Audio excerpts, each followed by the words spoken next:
Na manhã deste segundo dia da Feira Nacional de Agricultura, entregaram-se os prémios do concurso de produtos tradicionais portugueses e temos aqui duas produtoras e a responsável máxima da Qualifica. Qualificar para melhorar a qualidade dos produtos portugueses, transformando-os ainda melhores, ainda mais apelativos para os consumidores que também comem com os olhos e, sobretudo, aqueles que gostam de degustar o que é português, porque o que é português é bom. Comigo tenho, precisamente, começo por Ana Soeiro, que é a responsável máxima da Qualifica, já vamos saber o que é Qualifica. À minha direita também tenho a Silvina Moreira, dos Doces da Vina, e à minha esquerda tenho Maria João Briços, que veio dos Açores com o seu atum Santa Catarina. Então, bem-vindas. Vamos conversar sobre a necessidade de qualificar para garantir a qualidade daquilo que é tradicional e que é português.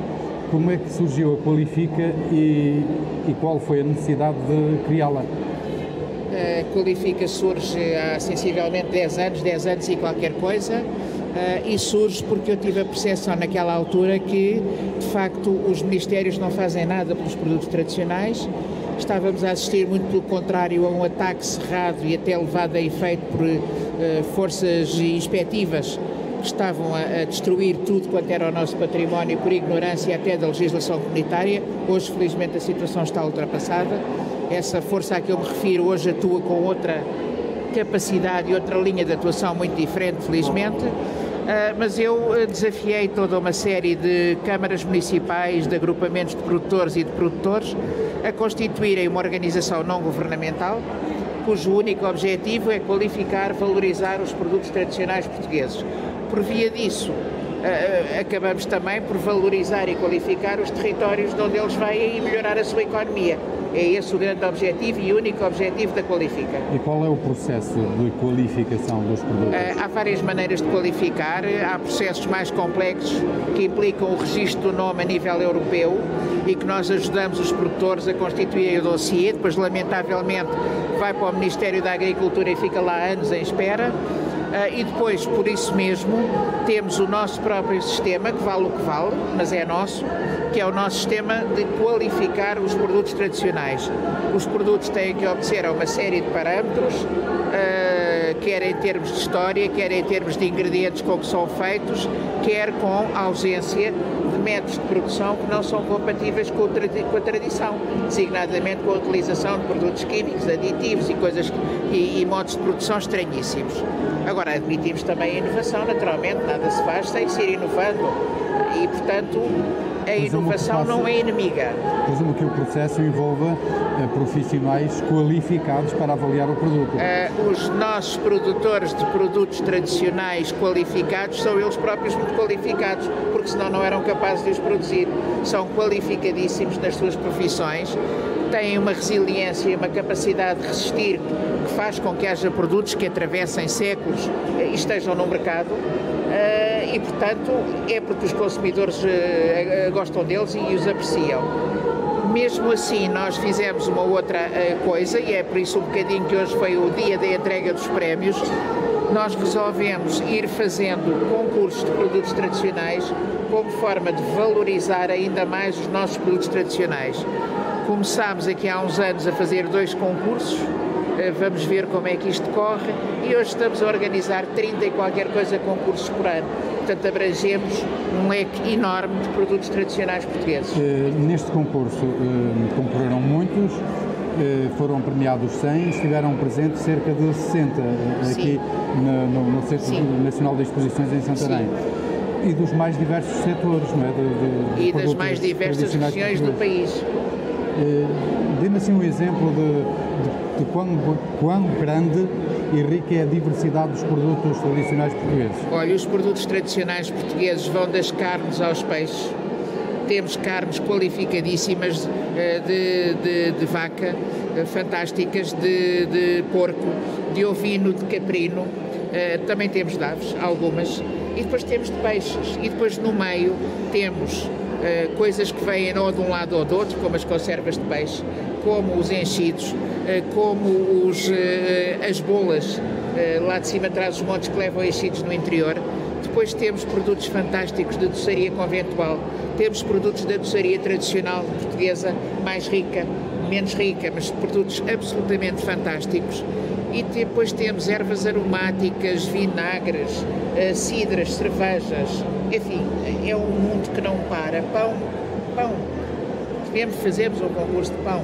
E esses produtos levam o selo da Qualifica e não, podem ostentar esse símbolo? Não é um selo que a Qualifica não entra nessa dos selos, que anda para aí muita gente a vender selos fora das estações dos Correios. Não, nós temos uma marca registada, uma marca coletiva, que só pode ser usada por membros da Qualifica, mas é apenas nos produtos que nós entendamos que merecem esse distintivo e essa qualificação. Por exemplo, esta produtora, a Silvina Moreira, tem já vários produtos qualificados. No caso dos atuns não, porque ainda não são membros da Qualifica, mas lá chegaremos. Então, eu vou virar para este lado, se me permite. Maria João Brícios vem dos Açores, como disse, com Santa Catarina são produtos tradicionais portugueses, açorianos, neste caso o atum, que também há no continente. O que é que distingue este produto qualificado do atum, um produto tradicional, de outros produtos de conservas? Boa tarde. A Santa Catarina, portanto, produz conservas de pescado, especificamente apenas e só atum. Nós não trabalhamos outras espécies porque a Santa Catarina é uma pequena fábrica, uma pequena conserveira que está situada na ilha de São Jorge, portanto a ilha central do Grupo Central, e nós só trabalhamos o peixe que está biodisponível. Logo, nós só trabalhamos o peixe dos Açores. Não importamos, não usamos peixe congelado vindo do Pacífico ou do Índico, ou sabe Deus de onde. Não estamos a tirar mérito a ninguém, estamos a dar valor às nossas pescas, e todo o nosso produto é fabricado, é limpo, é preparado, é cortado, é embalado à mão. Nós temos desde a pesca, desde a própria pesca, que é uma pesca que é um homem, é uma cana, é um anzol e que pesca os atuns um a um, a chamada pesca de saltivara, que é assim que é designada nos Açores. O peixe chega depois à fábrica, é cozido e depois é limpo à mão, é cortado à mão, são feitos os filetes, são colocados na lata à mão, e posteriormente temos uma grande maioria dos nossos produtos, nomeadamente os produtos que concorrem ao concurso das conservas de pescado, que já é o 8º ano que nós concorremos. Todas essas embalagens são embrulhadas à mão, com o carinho de ser uma peça única. E o conservante? Já que estamos a falar de conserva, qual é azeite? Não há conservante, exatamente. Os chamados aditivos tecnológicos ou auxiliares tecnológicos, no caso das nossas conservas e da maioria das conservas, sejamos também honestos relativamente ao que se passa no mercado. Em Portugal não se utiliza auxiliares tecnológicos, é conserva porque o produto é colocado na lata, a lata é selada mecanicamente e depois é esterilizada, e a própria processo de esterilização acaba por inibir qualquer tipo de desenvolvimento microbiano, e assim fica durante 5 anos. Os produtos tradicionais portugueses, quando estão bem embalados, bem apresentados, são quase comercializados como se fossem produtos gourmet. É um bocado isso também? É um bocado isso, até porque hoje em dia a moda tem mais-valia. Há muita moda do gourmet, mas a Santa Catarina e as outras congêneres já fazemos estes produtos há 100 anos, quando ainda nem sequer sabia o que era a palavra gourmet. Mas pronto, está na moda e acaba por ser também uma maneira, enfim, em termos de marketing promocional, uma maneira também de vender, mas realmente o gourmet no sentido de ser um produto mais específico, mais e de valor acrescentado. Agora vamos para os doces. Vamos para os doces da Bina com a Silvina Moreira, que vem de Azeitão. Azeitão tem outras especialidades para além dos doces, mas nós vamos a falar dos doces. Boa tarde. E que é que estes doces são diferentes dos outros doces? Os doces não são diferentes pela qualidade como nós trabalhamos os doces, pela qualidade da fruta. A fruta é colhida exatamente como eu quero que ela seja, não é a fruta como as pessoas pensam que as compotas são feitas com fruta já estragada, que é o que pensam que é. Eu posso dizer que a experiência das primeiras experiências que eu tive de encomenda de morango para compota, eu peço morango de primeira e chega-me morango com bolor. E dizem-me, não há problema, então isso é para compota, é assim. Eu digo, não, pronto, não é isso que eu quero, pronto, a fruta vai para trás e a fruta que eu encomendo ao produtor é a fruta de primeira qualidade. Está na fruta, não é? Não só. Não só, mas também, não é? O segredo está em todo o processo que é posto no... Presumo que não queira revelá-lo. Não preciso. Presumo que não queira revelar o segredo. Não há assim o segredo. O segredo é todo o carinho, todo o tempo que é dedicado, todo o saber que é posto... E é um saber ancestral que já herdou de... Também, mas não só. Eu acho que é um saber que se vai construindo diariamente. É um saber que... Vai evoluindo mediante o conhecimento empírico da atividade, é isso? Exato. E o circuito da distribuição do produto? Tem um estabelecimento ou tem uma rede de distribuição? Não, eu nesta altura estou a produzir sozinha, pronto, tenho a ajuda do meu marido e das minhas filhas. E venda direta? Tenho uma pequena unidade produtiva artesanal e sou eu que faço a distribuição. Porta a porta? Não é porta a porta. Ao comércio? Exato, ao comércio local. Mas na região? Na região e não só. Temos da região de Lisboa também? A região de Lisboa, temos Santarém, também já temos em Bruxelas, temos já temos assim uma série de... E a embalagem também conta? A embalagem também conta, também é tudo feito manualmente, é tudo tratado com muito carinho e com... Os consumidores portugueses estão a valorizar porque antigamente não era valorização, era a receita portuguesa, não é? Agora estão a valorizar os produtos tradicionais portugueses. Estão, e a receita também, porque assim, um produto tradicional português tem exatamente o que nós chamamos,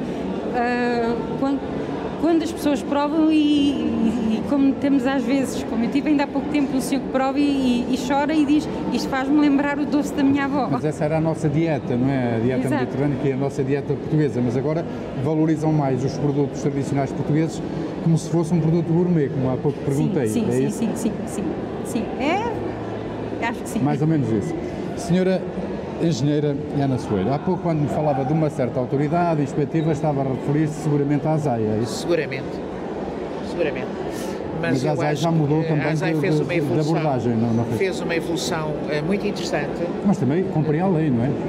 Não exatamente, e era aí a grande questão, era um ir para além da lei e uma completa incompreensão por este pequeno setor produtivo que a lei permite que os pequenos produtores possam continuar a usar os seus utensílios de madeira, as suas paredes de pedra, os seus chãos de pedra, as suas barricas, enfim, toda uma série de instrumentos que toda a vida foram usados e que havia pessoas na ASAI que não tinham lido esse bocadinho da lei e então estavam a usar uma força bruta que levou lamentavelmente ao desaparecimento de muitos pequenos produtores e muita gente que ganhava honradamente a sua vida passou a viver de subsídios, que é uma coisa horrorosa. Felizmente a situação alterou-se aqui há uns anos, a ASAI hoje tem uma linha, hoje e daqui a uns anos esta parte, tem uma linha de conduta bem diferenciada, tão diferenciada que eu própria convidei a ASAI para vir aqui a um seminário há pouco tempo, o que da minha parte, e quem me conhece sabe que é uma evolução fabulosa e um reconhecimento... Então, a evolução é sua ou é da ASAI? É da ASAI, e que é um reconhecimento nosso pelo trabalho já muito diferente que a ASAI. Agora precisamos que a ASAI funcione melhor no mercado, porque estão coisas verdadeiramente escandalosas, falsas denominações de origem, falsas indicações geográficas, falsos produtos tradicionais que estão a ser comercializados. É claro, a ASAI não pode chegar a toda a parte, mas nós portugueses devemos tirar fotografias e denunciar situações que são lesivas de gente séria, como estas duas senhoras que estão aqui ao pé e cujas empresas também são sérias, e de tantos outros que estão ali naquele pavilhão e que se veem confrontados no mercado com gente que não é séria. Isso não pode ser, porque é uma concorrência deslealíssima, não só para os produtores como para os consumidores, porque os consumidores são enganados. Quando veem determinadas coisas... Uma coisa é gato, outra coisa é lebre, não é? Exatamente. Deve ter um sabor ligeiramente diferente, nunca comi gato. Não sei se já alguma vez comi gato, se comi foi enganada, mas os ditados portugueses são muito sábios e dizem de facto que há que separar, o gato não é gato e a lebre é lebre. E, portanto, há que ter em atenção toda uma série de situações. Até porque muitas vezes os nossos economistas só ligam para números muito grandes, mas também é preciso ligar para números que somados são muito grandes. E o que é que representa esta microeconomia? Ora bem, esta microeconomia, dos produtos tradicionais? Mais do que milhões, representa milhares de empregos. Representa, olhem São Jorge, os empregos são ali. E noutras partes do país também, representam a criação de autoemprego por parte de outros produtores, representam muitos postos de trabalho, diretos e indiretos, porque qualquer uma destas empresas, para trabalhar os seus produtos, depois precisa de quem faça as latas, ou de quem faça os frascos, de quem faça as tampas, de quem forneça o azeite, que não fazem lá o azeite, de quem lhe fornece, há toda aqui uma série, e depois os rótulos, e depois os enfeites, e depois a distribuição, que nos casos já é feita de uma maneira, aqui é mais pequena, mas quer dizer, tudo isto são cadeias de valor que somadas dão milhões.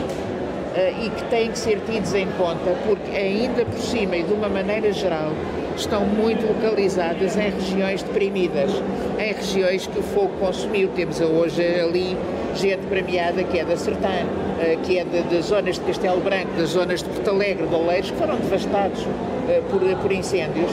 Se houvesse mais produtores destes, menos incêndios teria havido, porque estes produtores precisam de quem cultiva fruta, ali é diferente, é o mar, mas também precisam de quem tenha ovelhas e de quem tenha porcos para fazer os chouriços. Isto são cadeias. Isso chama-se economia circular, não é? Exatamente. À escala local. E isto evita que o fogo entre nos sítios e que o deserto avance noutros. E o despovoamento também, não é? E o despovoamento humano, que é trágico. Maria João Briços, como é que se consegue inovar mantendo-se o tradicional? É um balanço que nem sempre é fácil, não é? Mas o modo de trabalhar é sempre o mesmo. O atum é preparado à mão.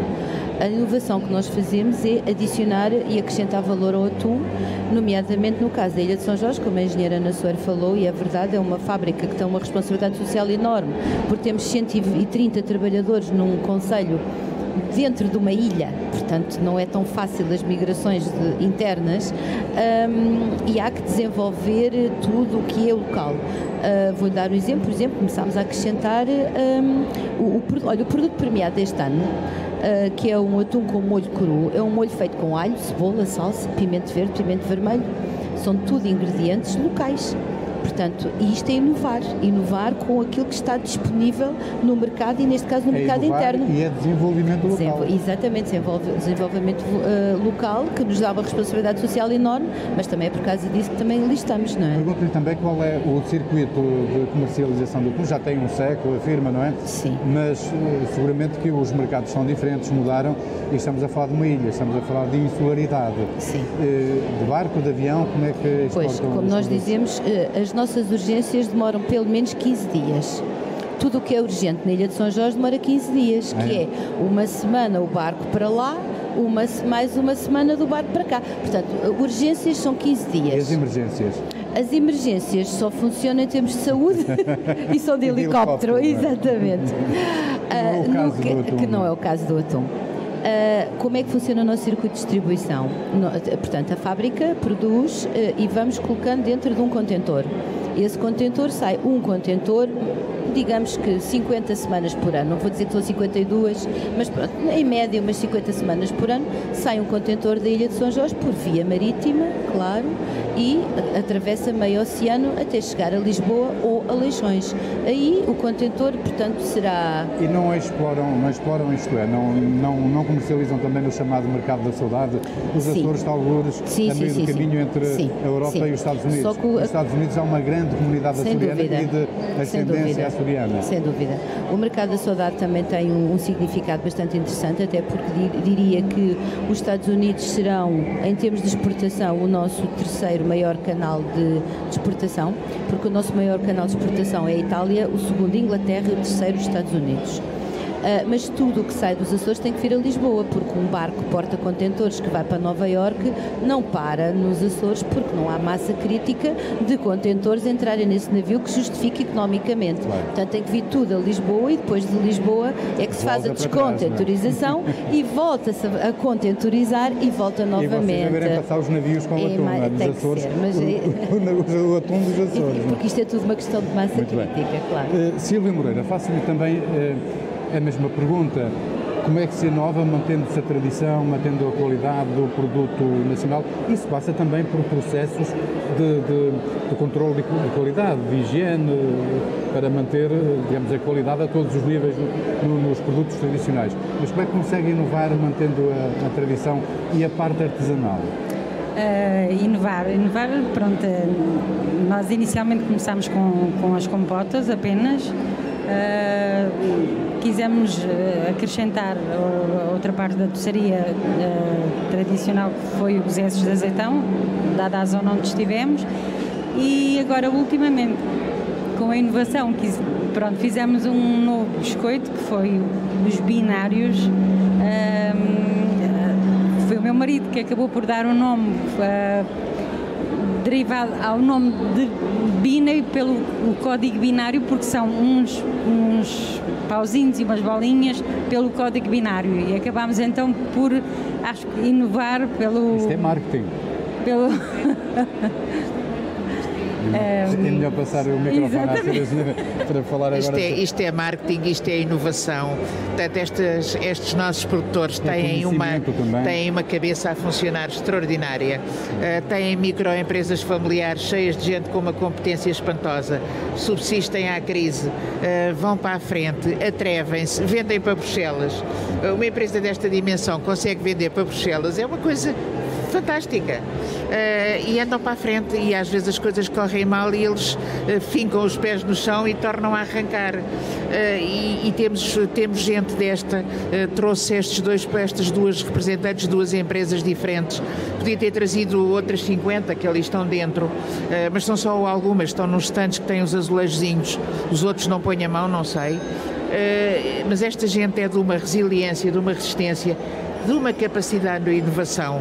Atrevem-se a ir para fora, mas vão muito bem, porque vão numa coisa que eu acho que é importantíssima, que é não abdicando da qualidade. Nós somos um país pequeno e só conseguimos impor-nos lá fora com produtos diferenciados, e se soubermos explicar muito bem a qualidade e a diferença dos nossos produtos. Por exemplo, a Bina só usa manteiga para fazer os biscoitos e os produtos de doçaria. Não vai cá na conversa das margarinas e essas coisas. Isso não entra lá em casa. É manteiga. Agora, isto tem que ser explicado para o consumidor perceber a diferença. Ali só usam o atum fresco. Isto tem que ser explicado. As pessoas percebem estas coisas. E é esta diferenciação e esta capacidade de inovar, porque fazem atum com variedíssimas formulações para agradar a gostos diferentes, mas a qualidade intrínseca do atum mantém-se. A Qualifica é uma associação sem fins lucrativos. Exatamente. Que visa qualificar os produtos tradicionais portugueses. Há aqui, no entanto, duas questões. A primeira é que esta manhã tive a oportunidade de constatar que a grande parte dos premiados é do sexo feminino. Leva pelo menos há uma parte substancial, não é? Que não, as mulheres não são mais empreendedoras do que os homens? Não gosto nada de fazer esse tipo de distinções. Acho que não. Se calhar foi por acaso. Se calhar acho que não. Foram imensos homens receber os prémios. Se calhar alguns, por gentileza, acham bonito as suas mulheres irem receber os prémios. Noutros casos é de facto a mulher que é empreendedora, mas quer dizer, eu não faria uma distinção dessas. Estiveram ali, e uma coisa que é de assinalar é que estiveram ali muitas empresas que já não estão só representadas pela primeira geração, já estão representadas pela segunda, terceira ou quarta geração, ou seja, são empresas familiares muito bem geridas, têm resistido. É um dos problemas das nossas empresas familiares, é às vezes a segunda, terceira geração destroem o valor que a primeira construiu, mas noutras não, têm-se conseguido manter, e é muito engraçado ver avós e netos a receberem prémios, como hoje aconteceu em alguns casos. Agora, eu acho que em todos os setores aparece gente tão contente com os prémios que recebeu, que eu de facto estou a envelhecer mas apetece-me imenso não parar ainda. É provável que tenhamos de interromper esta conversa para darmos voz ao Primeiro-Ministro num direto, mas entretanto vamos conversando. A agricultura já não é o que era e amanhã diríamos exatamente a mesma coisa em relação a hoje e assim sucessivamente. Isto devido à evolução tecnológica que não para e avança a uma velocidade alucinante, mas também em relação às novas técnicas, umas em nome da eficiência, outras aplicadas por força das alterações climáticas. É sobre estes e outros assuntos que vamos falar durante os próximos minutos com José Palha, Presidente da Associação de Produtores de Cereais e Diretor da CAP, da Confederação de Agricultores de Portugal, e também de Pedro Galhardo, que vem da Andaluzia, Espanha, do sul de Espanha, e que presida duas associações espanholas, que poderemos falar sobre as associações e também sobre a sua associação. Bem-vindo a Portugal.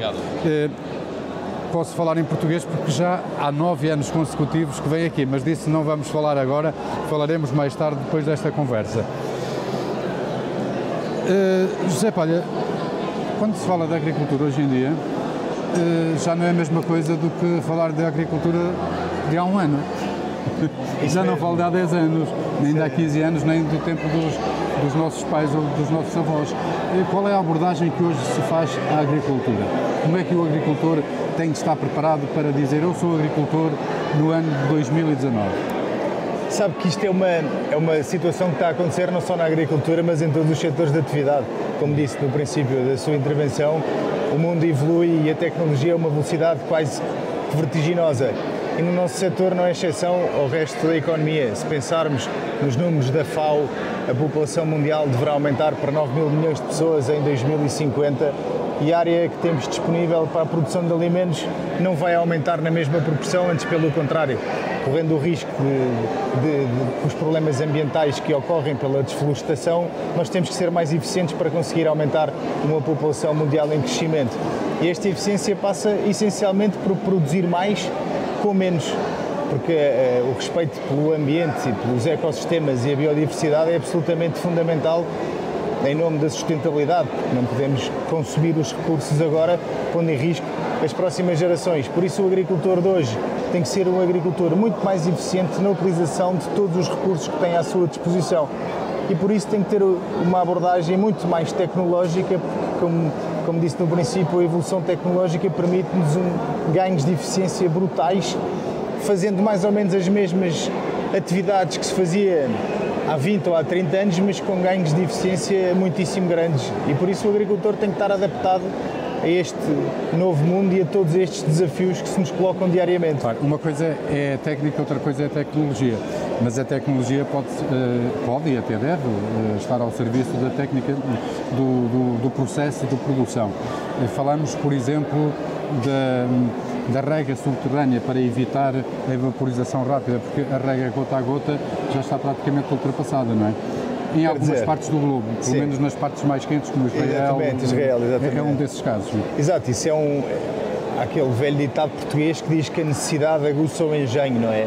E Israel é dos países que estão mais desenvolvidos no uso eficiente da água, embora em Portugal haja alguns ensaios desse tipo de tecnologia, mas numa fase ainda muito incipiente. Mas de qualquer maneira, mesmo não adotando essa tecnologia mais de ponta, nós hoje regamos muitíssimo melhor do que regávamos o ano passado ou há 2 anos e incomparavelmente melhor do que regávamos há 20 anos. Hoje em dia temos sondas de umidade nas parcelas que nos enviam informação por via de um painel solar que está ligado à internet a cada 15 minutos do estado de água que temos no solo, e com isso adaptamos a rega, regamos durante a noite onde a rega é mais eficiente. Enfim, utilizamos uma série de técnicas e tecnologia que nos permite ser mais eficiente. Enfim, isto é um caminho assim, que vai sempre andando. Os estudos dizem que a agricultura em Portugal é muito, na questão hídrica, é muito pouco eficiente ainda, que gasta água que não tem, no fundo. Quer dizer, a agricultura não gasta água, a agricultura utiliza água. Utiliza água, É claro. que isso é um conceito que é completamente Sim, diferente, sim, não é? Nós utilizamos água que volta ao ciclo da É água. uma questão de semântica, mas também... Não, mas essa questão de semântica faz toda a diferença, porque a água claro. que é utilizada na agricultura não é água que se perde, Claro. é a água que volta ao seu ciclo. Mas quando estamos a falar da evaporização de grande parte dessa água, ela já não é utilizada diretamente, Há de voltar. há de voltar Sim, mas ao de ciclo qualquer da maneira, água, não é? mas de qualquer maneira não posso de maneira nenhuma concordar com isso Claro. quando diz que nós utilizamos mal a água, antes pelo contrário. Nós aqui no sul da Europa e a Andaluzia têm as mesmas circunstâncias que nós, temos este clima mediterrâneo e estamos a sentir cada vez mais os efeitos das alterações climáticas. E sem água, nas zonas mais sul do país, é impossível de fazer agricultura, ou quase, é muito difícil de fazer agricultura. Vemos os cereais de sequeiro, este ano é o ano em que a produção de cereais é o ano de produção mais baixo, segundo os dados que o INE pôs à nossa disposição há relativamente pouco tempo. Isso fruto muito das alterações climáticas, este fenómeno de extremos de temperaturas altíssimas, como tivemos agora no final de abril e no início de maio, temperaturas próximas de 40 graus, numa fase fundamental da cultura, em que é o enchimento do grão e com efeitos enormes nos rendimentos das culturas. E a água é um fator de produção que faz com que seja possível continuar a fazer esse tipo de agricultura. E estão cada vez mais a utilizar técnicas que têm os tais ganhos, a tal eficiência hídrica, não é? Em nome da própria agricultura, porque sem água também não há agricultura. Isso foi um dos temas que falámos hoje de manhã nos seminários aqui, que são as novas técnicas de melhoramento, que é um assunto que está na ordem do dia. Como sabe, a Europa é a zona do globo que tem uma política mais restritiva em relação a quase tudo. Em relação à agricultura, é um facto determinante. Por exemplo, as substâncias ativas que são permitidas para herbicidas, fungicidas, produtos para tratar as culturas, nós na Europa dispomos de cerca de 1/3 das matérias ativas que dispõem, por exemplo, os Estados Unidos, ou a Argentina, ou o Brasil. Logo aí coloca numa situação de desequilíbrio de mercado. E em relação a estas novas técnicas de melhoramento, a União Europeia quer considerar equiparadas a organismos geneticamente modificados. E podemos dizer que, por exemplo, os Estados Unidos, a Argentina, principalmente estes dois países, não consideram, e a comunidade científica também não considera, porque não há uma modificação genética do organismo, mas sim uma técnica que acelera o melhoramento natural. Isto, no fundo, a maneira E a defesa também do próprio Certo, organismo. e este melhoramento passa por aproveitar de variedades e de plantas que já existem, escolher aquelas que são mais resistentes, por exemplo, à seca, à salinidade, a fungos, etc. E estas técnicas de melhoramento eram fundamentais para a agricultura europeia e no nosso caso concreto, deste clima mediterrâneo, está em estudos variedades que sejam mais resistentes à falta de água e ao excesso de calor. E este tipo de melhoramento era fundamental para conseguirmos ser competitivos. E é uma reação da sociedade que, no mínimo, é curioso. Se hoje sai uma nova tecnologia, sai um iPhone novo ou um Samsung novo, toda a gente quer ter a última tecnologia. E em termos agrícolas é exatamente o contrário. Se há uma nova tecnologia, toda a gente tem medo dessa tecnologia. Enquanto quando apareceram os smartphones, que hoje em dia ninguém pode viver sem um smartphone, houve aqui há algum tempo falar... Nem os agricultores, não, principalmente os agricultores. Mas aqui há uns anos falava-se na radiação que o smartphone podia provocar. É um assunto que desapareceu completamente da ordem do dia. Ou se falarmos na evolução da medicina, se o senhor está com uma dor de cabeça, imediatamente toma uma aspirina para lhe passar. Claro. E os agricultores, para tratar as culturas, é o mesmo princípio. Senhor. Agora vamos atravessar a fronteira, cruzar a fronteira, para falarmos com o Pedro Galhardo, que é o presidente de duas associações de Espanha, é a Aliança para uma Agricultura Sustentável, uma Agricultura Sustentável, verdade? Sim. E também é vice-presidente, para além de ser agricultor, é vice-presidente da Associação Agrária de Jovens Agricultores de Espanha. Bueno, ¿cuándo va a ser primer-ministro? Con todo esto, ¿no? Afortunadamente nosotros tenemos claro que tenemos que estar con los agricultores y defender los agricultores. Estábamos hablando, como seguramente ha oído, ha escuchado, sobre las nuevas tecnologías y las nuevas técnicas al servicio de la agricultura. En España no es muy diferente de Portugal, ¿verdad? No, es muy parecido. Lo decimos siempre, la península ibérica, el norte de España es igual al norte de Portugal, el sur de Portugal igual al sur de España. Entonces, Necesitamos, evidentemente, tener unas herramientas para, de alguna forma, sacar nuestras producciones adelante. Lo hemos dicho, estamos en un mundo cada vez más globalizado, más competitivo, pero también más restrictivo en cuestión de Europa. Hemos perdido superficie arable, hemos perdido del año 64 a la actualidad aproximadamente un 27% de tierra arable. Después también estamos viendo cómo hay un cambio climático, que tenemos ya a la puerta de nuestras explotaciones, y esto está de alguna forma haciendo que los rendimientos no sean estables. Estamos hablando de unos rendimientos que oscilan mucho. Ayer precisamente nosotros sacamos la estimación nacional nuestra, donde hemos dado un 38% menos de cereal comparado con el año anterior. Esto evidentemente no nos gusta. ¿Y es un padrón, es una tendencia, es algo que se repite? No, el año pasado fue el año muy bueno en producción para España. Fue un año atípico. Fue atípico también el anterior, y este año es atípico en problemas. Claro. Entonces, al final lo ha dicho José Paya perfectamente. El agricultor necesita herramientas que te permitan, pues de alguna forma, a poder cometer tu cosecha y sacar una rentabilidad. Estas técnicas de las que hoy hemos estado hablando, las nuevas técnicas de mejoramiento vegetal, es una herramienta que va a tener todos los países prácticamente del mundo, y nosotros no nos podemos quedar atrás, porque la tecnología va a mucha velocidad. Y si pierdes la tecnología ahora, después nos va a costar mucho trabajo a Europa recuperar esta tecnología. Y el tren puede llegar tarde, atrasado, pero no espera por nadie cuando tiene que partir, ¿verdad? Y esto es una metáfora, pero es así que funciona, ¿no? Es así, y ya lo vemos también, por ejemplo, en materias activas. Europa, prácticamente a nivel mundial, hay 800 materias activas que podemos usar los agricultores, y Europa las tiene limitadas. Pero las tiene limitadas Europa, no las tiene limitadas Canadá, ni Estados Unidos, ni Brasil, ni Argentina. Era de lo que estaba hablando José Paya, de las restricciones que hay en Europa, ¿no? ¿Cómo trabaja hoy Pedro Gallardo en la agricultura? ¿Es un agricultor 3.0, 4.0? Digamos que entre 3 y 4. Yo creo que porque mejor internet no tenemos. Yo vivo en el campo, vivo a 6 kilómetros del pueblo. El internet que me llega es justo, es un internet de 20 megas, no tengo 100 como hay en la ciudad o más. Entonces no nos podemos adaptar a más allá, pero simplemente por problemas de internet. Pero la tecnología la tenemos en nuestros tractores, la tenemos en el smartphone, la tenemos en los equipos de riego, la tenemos en los paneles solares, y la tenemos toda. Si tenemos una limitación ya no es por nuestra causa, es porque no la permite. Viene el 5G, que es la Internet de las cosas, y seguramente que para la agricultura va a ser muy útil, como para los demás sectores, donde hay necesidad que las máquinas comuniquen y los aparatos entre sí.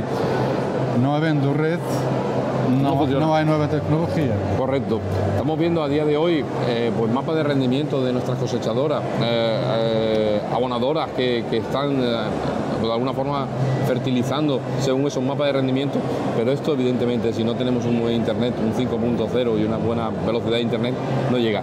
Después, muy importante, tener esa herramienta, tener internet, tener una buena velocidad para el relevo generacional.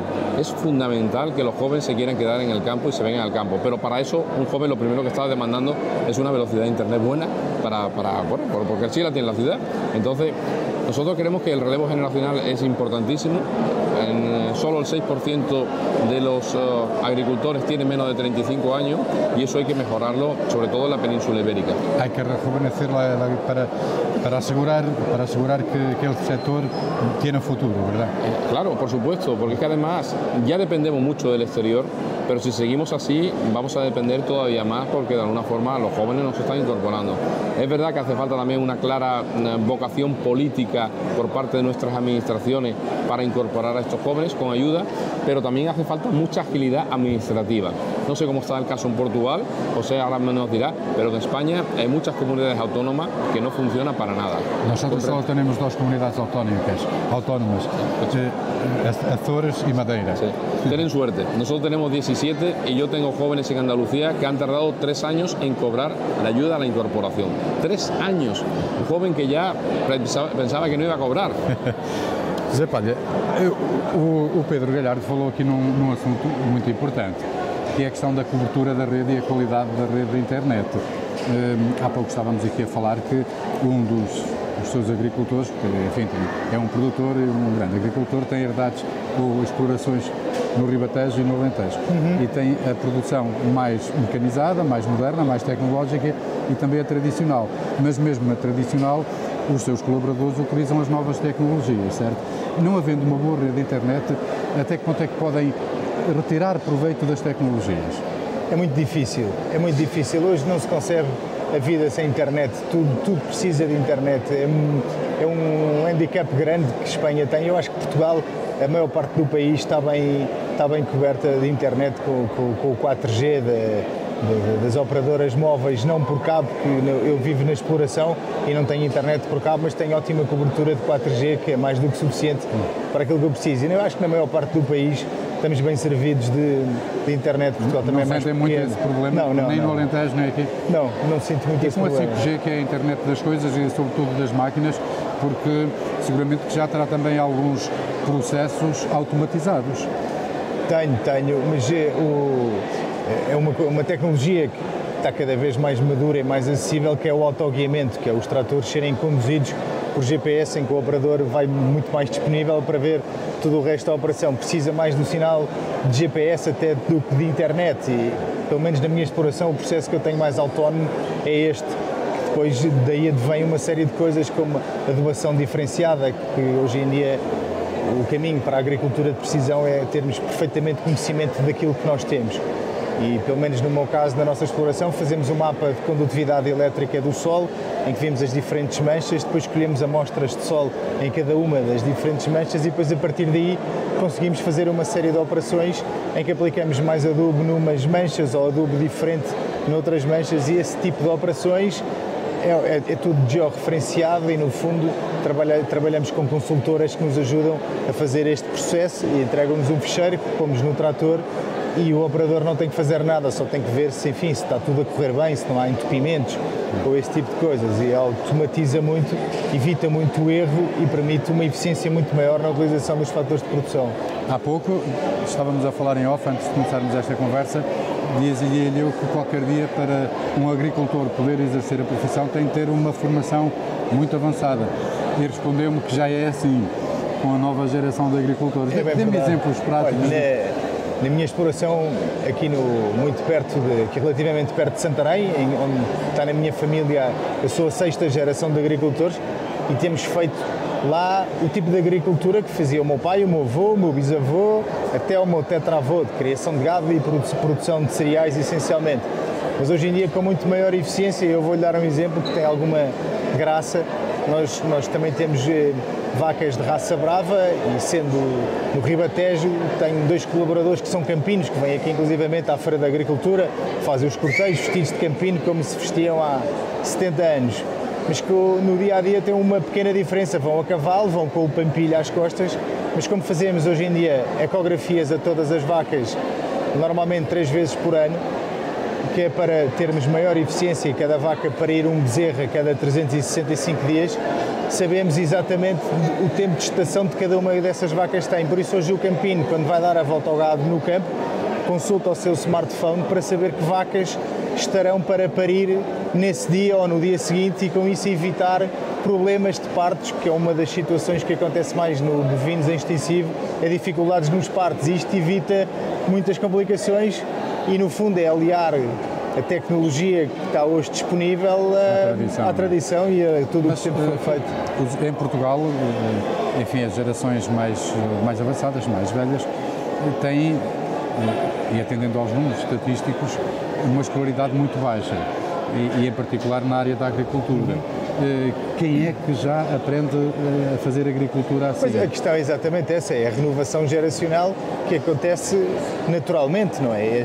Este campino que faz este trabalho tem 26 anos e é um apaixonado pelo maneio do gado e pelas tradições do Ribatejo, mas escreve mensagens no telefone sem olhar, só com um dedo, enfim.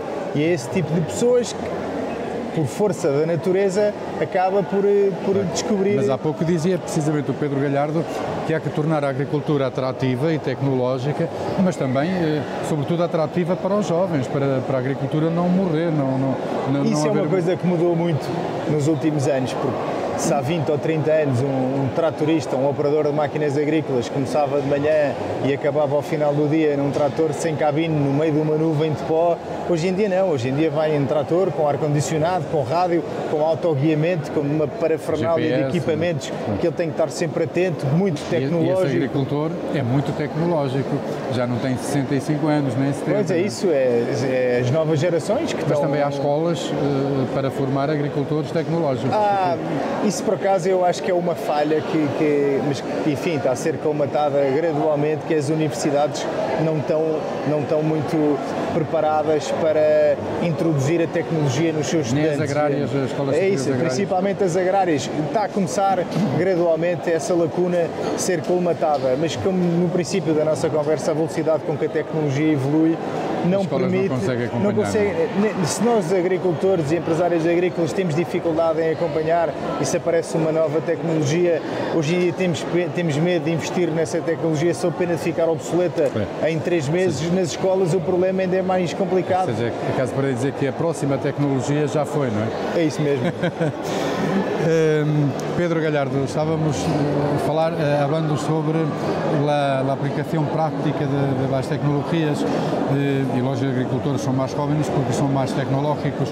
En España también tenéis ese problema en las escuelas de agricultura, agrarias, de formar jóvenes tecnológicos para la agricultura o no? Yo creo que en general en las escuelas, en las universidades en España se forma bien y se forma bien a los jóvenes. El problema es después muchas veces en las explotaciones el acceso a internet no es el bueno y después es verdad que hay que ir dando paso los mayores a los jóvenes.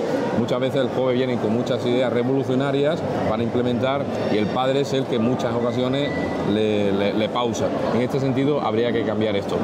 Yo pienso, como se ha dicho anteriormente también, que la comunicación es muy importante y hacerle llegar a los jóvenes la comunicación de hoy día es muy importante. El caso, por ejemplo, hoy día, que ahora mismo estamos hablando de agricultura aquí, pues eso es importante. Nosotros en España para eso hemos creado ALAS, que es la Alianza para Agricultura Sostenible. Ahí está todo el sector productor y lo que tratamos de alguna forma es de llegar al consumidor, llegar al ciudadano que habita en las ciudades, diciéndole qué hacemos en nuestra agricultura. Lo primero que le decimos es que el campo tiene las puertas abiertas, que el ciudadano venga a ver qué hacemos y cómo lo hacemos en nuestras explotaciones. Evidentemente queremos ser lo más sostenible del mundo, no queremos utilizar más recursos de lo necesario, porque hoy día además, pero lo tiene que saber la ciudadanía, 1 kilo de nitrógeno es muy caro. Yo no quiero usar más de lo que necesito. Es más, si me puedo ahorrar 1 kilo, voy a ahorrar 1 kilo. O si puedo ahorrar 1 metro cúbico de agua, voy a ahorrarlo. Entonces, estamos haciendo una agricultura muy precisa, muy sostenible y de alguna forma ALAS lo que pretende es comunicar y hacer ver al consumidor lo que hacemos. Siempre lo decimos, explotaciones agrícolas con las puertas abiertas a ver lo que hacemos. Las modificaciones genéticas todavía, junto a la opinión pública, encuentran resistencia. ¿Cómo están lidando con el consumidor más escéptico? Aquí hay un debate que es interesante, pero que también la ciudadanía tiene que saberlo. El 95% de la soja que importamos es genéticamente modificada. Entonces, de una forma u otra, estamos comiendo de esta soja genéticamente modificada, queramos o no, pero no podemos producirla. Nosotros siempre damos un mensaje positivo. Oye, si la importamos, deberíamos poder producirla. Y después que el consumidor, por supuesto, elija. El agricultor al final lo que tiene que tener son herramientas para poder producir una agricultura ecológica, orgánica, convencional o biotecnológica. Y además se ha demostrado precisamente en España y en Portugal que han coexistido, que podemos producir organismos genéticamente modificados y organismos ecológicos y orgánicos, parcela con parcela. Esto se ha demostrado durante 20 años que llevamos solamente en España y en Portugal produciendo un evento solo modificado genéticamente, pero de alguna forma hay que seguir insistiendo, hay que seguir comunicando y diciéndole a la ciudadanía, bueno, que si no lo van a tomar de todas formas en Europa, lo van a tomar cuando viajen fuera de Europa. Estávamos a falar sobre as questões relacionadas com as modificações genéticas. Os consumidores já estão mais informados, são mais receptivos e a pergunta é uma pergunta, mas por outro lado estamos a consumir produtos geneticamente modificados e nem sabemos ou nem nos apercebemos, nem ligamos muito a isso, não é? Isso de facto é um fenómeno que acontece aqui na Europa. Não podemos produzir nada e depois consumimos toda a soja que consumimos, e cada vez se consome mais soja, porque estas tendências vegan e outras em que toda a soja é transgénica, e depois são as mesmas pessoas que são contra a utilização dos transgénicos. Ainda hoje assistimos a um inglês que fez um estudo de 21 anos de utilização em Portugal e Espanha, se bem que em Espanha é muito mais do que em Portugal, por via da necessidade. O único evento que é autorizado na Europa de geneticamente modificado é uma variedade de milho resistente a um ataque de uma lagarta, que em Portugal, na maior parte do país, não é de facto um problema, e não sendo um problema, os agricultores não utilizam, mas em Espanha, em regiões de Espanha, é muito utilizado. E ao fim de 21 anos, não há um único indicador que diga que aquilo foi mau por alguma razão. Foi bom a uma série de níveis, aumento dos rendimentos. Para a polinização não tem nenhum tipo de inconveniente. As abelhas atuam e operam da mesma maneira. Da mesma maneira, e se pensarmos um bocadinho atrás, a utilização de variedades geneticamente modificadas resistentes à lagarta evita, se calhar, 2 ou 3 tratamentos com inseticidas, e esses sim, obrigatoriamente terão que matar outros insetos além da lagarta, e isto é muito mais sustentável e é muito mais lógico que seja útil e autorizada a utilização destas variedades. A modificação genética ou a manipulação genética, como queiramos chamar, pode, e no início também, de certo modo, já abordou este tópico, pode ajudar a encontrar respostas imediatas para as imprevisíveis alterações climáticas e passa este paradoxo, não é, de uma resposta para uma coisa que é imprevisível. Como eu lhe estava a dizer há pouco, as pessoas, em relação à agricultura, são sempre renitentes à utilização de tecnologia, mas temos que ser práticos nisto. É muito mais sustentável a utilização de uma variedade que seja mais adaptada às alterações climáticas, falando de uma variedade que aguente melhor a falta de água, para toda a gente, inclusivamente para o consumidor, porque se pensarmos na nossa realidade dos países do sul da Europa, se produzimos, por exemplo, cereais em que o rendimento passa para metade por via da produção, não é? Por via das condições que nós aqui temos, edafoclimáticas, obviamente irá haver menos disponibilidade desse alimento e o alimento será mais caro. Por isso, estas mudanças serão sempre para melhor, para produzir mais quantidade de alimentos de boa qualidade e que o consumidor possa ter acesso com pouco dinheiro. E com segurança alimentar, não é? Isso deixe-me só dizer mais uma coisa que eu acho que é muito importante, é que na Europa pensa-se muito com o coração e não com a razão. Se nós, enquanto agricultores, se a comunidade científica nos disser produzir organismos geneticamente modificados é mau, porque é mau para os insetos, é mau para o solo, é mau para a água, é mau para o que for. Se houver razões científicas, de facto, que nos digam que não devemos fazer algum tipo de agricultura que nós fazíamos ou queríamos fazer, nós somos os primeiros a aceitar. Teoricamente, e não acredito que seja o primeiro a aceitar, mas a verdade é que claro que somos, há produtores, por exemplo, na indústria agropecuária e noutras, não é? Que a suinicultura, por exemplo, na criação de animais que utilizam antibióticos. Mas o senhor está a falar em pecuária intensiva, sim, não também, está a falar claro, em agricultura. Mas estou a dar-lhe um exemplo. Mas eu estou a falar em agricultura. O solo é o nosso maior património e, no caso da agricultura, é um negócio que normalmente é familiar, porque passa de pais para filhos. E é de todo o interesse do agricultor manter esse património. E se nós tivermos cientificamente comprovado que, de facto, alguma coisa é nocivo ou é mau, o agricultor não vai querer dedicar-se a si próprio. Não quer destruir o negócio. Aqui na Feira Nacional de Agricultura, que está a decorrer em Santarém, onde nos encontramos, no CNEMA, no Centro Nacional de Exposições, para além destes seminários, entre vocês também falam já a nova linguagem, a nova geração de produtores falam a nova linguagem, são uma espécie de elite, os mais velhos não entendem muito bem o que estão a falar. Como é que isso se processa? Como é que se processa a comunicação entre duas gerações de agricultores? Sí, yo pienso que cada vez usamos un lenguaje pues más técnico, más los jóvenes cada vez pues tienen un lenguaje distinto y bueno, y es verdad que estamos aquí para comunicarnos también entre nosotros. Sí. E é isso assim, ou seja, falam... Eu acho que é inevitável. É inevitável, não é? É inevitável. Tem que ser. É o render da guarda, não é? É o render da guarda. Uma última pergunta. Quando é que vocês, os dois, vão estar confortavelmente instalados na vossa sala com um ecrã, um grande ecrã, um pequeno ecrã, um telemóvel, a gerir as vossas quintas sem terem de se deslocar, nem vocês, nem os agricultores, às vossas propriedades, porque há cada vez mais aparelhos, eu tenho-os visto aqui na Feira de Santarém, que são robôs que já trabalham sozinhos e também com grande eficiência, não só eficiência na produção, mas também ambiental, pelos consumos baixos que eles representam nas suas motorizações. Vem aí também a revolução das viaturas elétricas para a agricultura.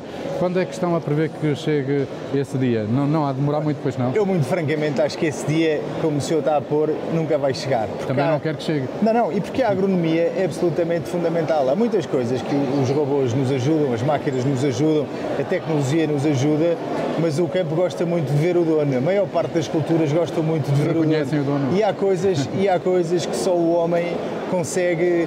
Eu vou-lhe dar um exemplo muito simples. Hoje em dia há uma tecnologia que cada vez é mais comum, que é a utilização de imagens de satélite para medir o vigor vegetativo das culturas. E a imagem de satélite mede, é um índice que é o índice da NDVI e mede o vigor vegetativo. Mas, por exemplo, o satélite não distingue se uma seara de trigo está com um grande vigor vegetativo por causa do trigo ou se está de tal maneira infestada com uma infestante que parece estar com grande vigor e o que de facto o vigor é da erva e não do trigo, percebe? Mas um drone já consegue identificar, porque está mais próximo, pode ter imagens muito mais mas o drone tem que ser conduzido até o sítio por alguém. Na sala, confortavelmente. Enfim, mas esperemos que isso não venha a acontecer. Teve uma expressão interessante quando disse que os terrenos gostam de ver o dono, eles conhecem o dono. Eu acho que há culturas que gostam de ver o dono até mais do que uma vez ao dia. E que falem que o dono fale com elas. Não sei se é preciso falar, mas... Has entendido seguramente o tema de que estávamos falando. Tampouco quieres estar em tu sala, em tu casa e evitar ir ao campo, ou quieres ir ao campo para oler o campo, sentir o campo, tocar o campo? Pues sí, estamos de acuerdo. Eso lo llevamos en nuestro ADN desde siempre. El agricultor siempre ha estado pegado al campo. Es verdad que tenemos herramientas ahora que te permiten tener una vida más relajada, por así decirlo, pero siempre, evidentemente, vas a necesitar esta tecnología. Hombre, yo creo que la tecnología es fundamental, se lo ha dicho José Paya anteriormente, el campo ahora mismo sin tecnología estaría muerto, no podemos sobrevivir sin esta tecnología, pero de alguna forma también hace falta una clara apuesta a nivel político ya también, podríamos decir, por la utilización de tecnología en el campo. Nosotros de alguna forma lo que reivindicamos es que se nos permita tener herramientas, como se ha dicho anteriormente aquí, sobre todo herramientas porque si no la vamos a tener nosotros, la van a tener nuestros competidores. Estados Unidos y otros. Casi todos. Muy bien, muchas gracias por haber estado aqui con nosotros. Pedro Galhardo, presidente de duas associações no sul de Espanha e uma delas é uma associação, uma aliança a nível nacional e obrigado também, José Palha, por ter estado aqui, o presidente da Associação Nacional de Produtores de Cereais e diretor também da CAP, da Confederação Agrícola de Portugal. Foi mais uma conversa à volta da agricultura e de outros temas que fazem parte desta edição da Feira Nacional da Agricultura que está a decorrer aqui no CNEMA, no Centro Nacional de Exposições, em Santarém.